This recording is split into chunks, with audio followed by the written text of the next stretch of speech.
Olá, pessoal, bem-vindos a mais um bate-papo tributário comigo aqui, Jorge, da Estante Tributária, e com o professor Pedro Anan, do Contabilidade para Advogados. Nesse vídeo aqui a gente vai tratar sobre um tema que é, enfim, discutido há muito tempo aí no direito tributário, que são os juros sobre capital próprio, né? O que que são os juros sobre capital próprio? Qual que é a vantagem de pagar o JCP, que a gente chama? Enfim, como é que o CARF tem visto o pagamento, a dedução de juros sobre capital próprio e outras controvérsias aí que até ia recomendar já para o pessoal aqui de início. Teve um livro da PET que foi lançado, da PET não, da MP Editora, que foi editado agora organizado pelo professor Marcelo Magalhães, que trata sobre o juros sobre capital. Enfim, vários professores renomados aí trazem diversos artigos sobre as controvérsias envolvendo esse tema, então é bem interessante. Mas, professor, acho que a primeira pergunta, primeiro agradecer a sua presença aqui mais uma vez, mas a primeira pergunta é o que que é o JCP? Como é que eu calculo o JCP? Qual que é a vantagem fiscal do JCP, né? Isso que acho que o pessoal quer saber. Tá certo. Obrigado. Então, obrigado, Jorge. Olá a todos, sejam bem-vindos aí ao nosso bate-papo tributário. Aqui acho que é o nosso 10º bate-papo tributário aqui, né? Tem uma série de vários que a gente vai fazer aí para o objetivo é esclarecer a comunidade jurídica, né, de pessoal que está começando a carreira, está iniciando, e desses temas que são, né, atuais, né, e atemporais dessa relação. Juros sobre capital próprio, o que que ela é? Ela é uma forma de remuneração que o sócio acionista tem, né, para poder receber. Quais são basicamente as três formas que um acionista pode ter, né, ou um cotista, né, se for militada, de receber a título de remuneração por ter esse título? Então, ele pode receber pro labore, mas para ser pro labore ele tem que ser administrador, ou ele pode receber o dividendo, o lucro, e a terceira forma que é o juros sobre capital próprio. Então, ele é uma forma de remuneração. Ele foi criado em 1995, com a Lei 9249, né, previsto no artigo 9º, né, da Lei 9249, né, e ela prevê uma série de requisitos legais, né. Então, se você lê, pode até se parecer uma coisa meio difícil de entender, mas não é, porque são requisitos que você tem que preencher. Então, primeiro, você tem que ter lucro ou lucro acumulado, né, você tem que ter patrimônio líquido em valor superior a 2 vezes dos juros que você vai pagar, né. Esse valor está limitado à TJLP, né? Então, você preenchendo esses requisitos, por que você tem que preencher esses requisitos? Porque esses requisitos têm que ser preenchidos para que essa despesa se torne uma despesa dedutível. E aí é uma das primeiras vantagens de você pagar juros capital próprio, porque o dividendo, né? O dividendo hoje é isento, professor, não é mais vantajoso? Só que o dividendo é uma linha que você paga depois que você tributou o imposto de renda e contribuição social, né? Então, você tem 25% de imposto de renda, 9% de contribuição social. Então, esse valor, para chegar na mão do acionista, tem que tributar e você chega a líquido 66%. Já o juros capital próprio, você contabiliza antes do cálculo do imposto de renda. Então, se torna uma despesa dedutível. Para ser dedutível, tem que preencher esses requisitos que a lei assim determina. Eu posso pagar mais? Que é uma discussão que se tem. Pode, só que esse valor a mais é uma despesa indedutível, né? Então, isso basicamente seria o juros sobre capital próprio. Então, ele é uma forma de remuneração que o sócio acionista tem, né, por ser sócio acionista, e eu vou receber, e a sociedade que estiver pagando transforma isso numa despesa dedutível, né, porque preenche os requisitos que a lei assim determina. E o acionista, quando recebe, sofre, né, uma tributação, uma retenção na fonte de 15%. Né? Então, esse valor vai ser tributado na fonte a 15%, e aí tem que calcular, né, o que é mais vantajoso, e tem que ver que tipo de acionista, se é pessoa física, se é pessoa jurídica, se é pessoa jurídica vai tributar novamente, e isso vai compensar em imposto. Então, para a pessoa jurídica não é muito interessante, agora para a pessoa física é. Então, tem todas umas discussões, né, umas análises que tem que ser feitas para verificar se é mais vantajoso pagar juros capital próprio, né, ou se é mais vantajoso pagar o dividendo. É interessante a questão que eu acho que muita gente muito foi discutida, que é a questão se qual que é a natureza desse juros sobre capital próprio, né? Se ele teria uma natureza de dividendos ou não. Até para a questão de aplicação de tratado, eu lembro que muita gente discutia isso, assim. Nos tratados, né, bilaterais entre o Brasil e outros países para evitar a dupla tributação, como é que os outros países viam o JCP, porque era uma figura brasileira, né?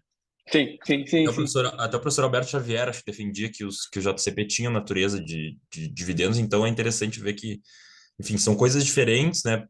São tipos de formas de remuneração, mas a natureza é distinta, né? Pelo menos pela maioria da doutrina entende, eu acho que é distinta. Então, Sim, sim. Ma- até ia perguntar, professor, o que que é a reforma, porque eu sei que a reforma lá do imposto de renda ela ia trazer mudanças sobre isso, né? Então, queria saber se poderia falar sobre quais seriam as mudanças que a eventual, enfim, reforma tributária poderia trazer para JCP e dividendos, né? Perfeito. Primeiro eu vou falar de natureza jurídica, né, Jorge? Você colocou bem. Essa é uma discussão, inclusive, que tem no Poder Judiciário em relação a isso, né? Porque muitos defendiam, né, defende que teria natureza jurídica de dividendo. Por quê? Porque o Banco Central do Brasil assim entende.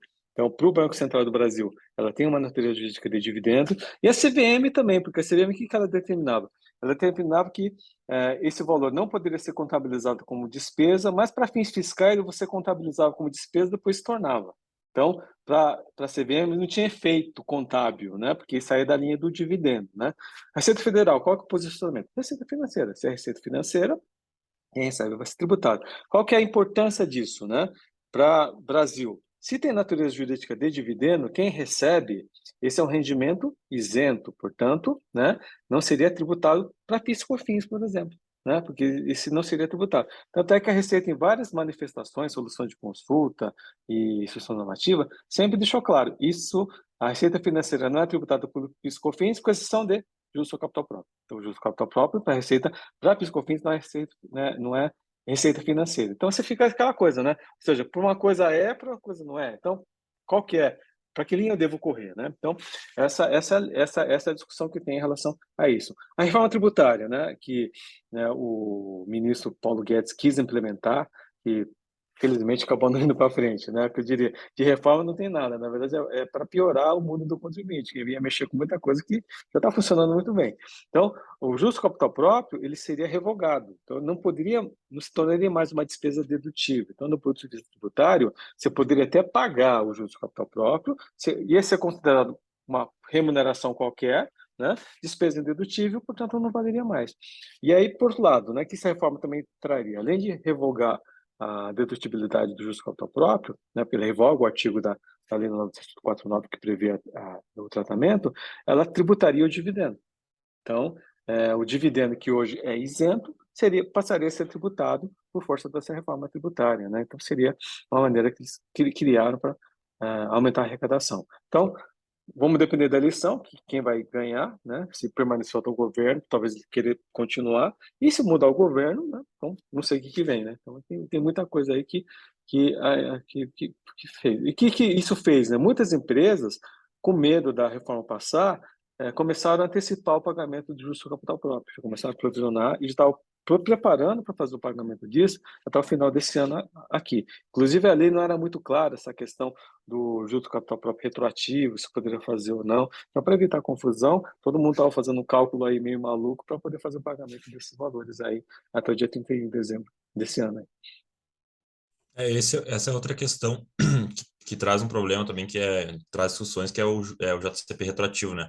Acho que a Elide escreveu um artigo sobre isso no livro que eu comentei ali, porque acho que a Receita, a Fazenda, diz que tem violação a regime de competência, uns argumentos desse tipo, né?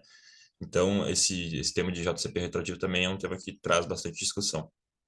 Eu até ia trazer mais um livrinho aqui que eu ia recomendar, mas esse livro é do professor Edmar Andrade, que é mais antigo, que é o Perfil Jurídico dos Juros sobre Capital Próprio. Eu ganhei dele esse aqui, é de 2006, antes da Lei 12.963, mas eu acho que para quem quiser começar, né, conhecer esse tema, acho que é uma boa leitura inicial. O livro é bem curto, então dá para ler em um dia aqui, 70 páginas.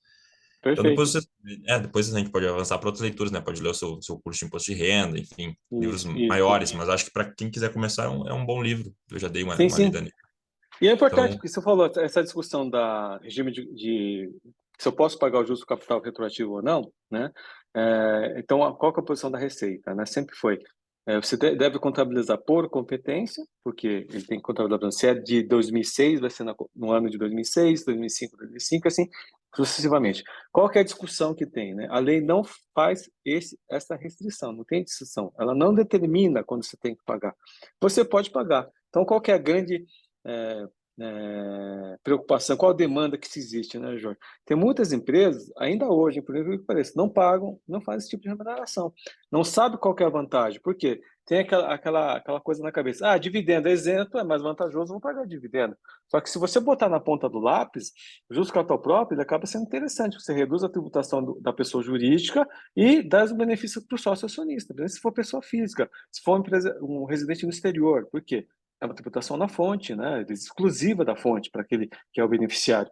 Ou a pessoa que está recebendo tem prejuízo fiscal, essa é uma receita que vai entrar no lucro e você vai poder compensar o prejuízo, né? E aí, não paguei. Eu contratei, por exemplo, o escritório do Jorge para fazer uma auditoria lá de recuperar os últimos 5 anos. Aí constatei que a empresa nunca pagou. Eu posso fazer os últimos 5 anos? Eu preciso reabrir balanço, contabilizar, porque isso dá um trabalho, expede, uma série de coisas. Poderia fazer o cálculo e pagar hoje, né? Desde que você respeite os limites de cada ano calendário. Então, essa é a discussão. Inclusive, no CARF, tiveram alguns julgados nessa linha. Acho que tem um caso da CSN, se não me engano, o primeiro caso que discutiu isso, que foi na linha que, se a lei não proíbe, eu posso fazer. Portanto, eu poderia fazer o pagamento de justiça própria, contrato retroativo. Depois teve outras decisões contrárias referentes à matéria, mas, sim, o entendimento que eu acho que a doutrina defende é que você poderia pagar. Tanto é verdade que acho que teve até uma tentativa na legislação de fazer essa mudança, né? Bom, professor, muito obrigado então pelos esclarecimentos. Acho que em razão do nosso tempo aqui, vamos encerrar esse tema, que é um tema que a gente também poderia ficar falando bastante tempo, que Sim, tem sim, sim, muita coisa sim. para explorar.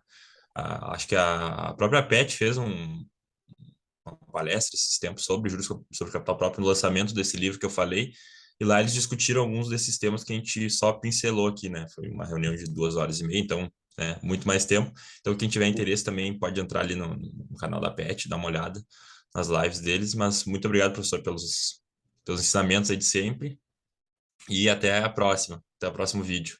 Eu que agradeço, Jorge. Então, obrigado a todos. Até a próxima. Até logo.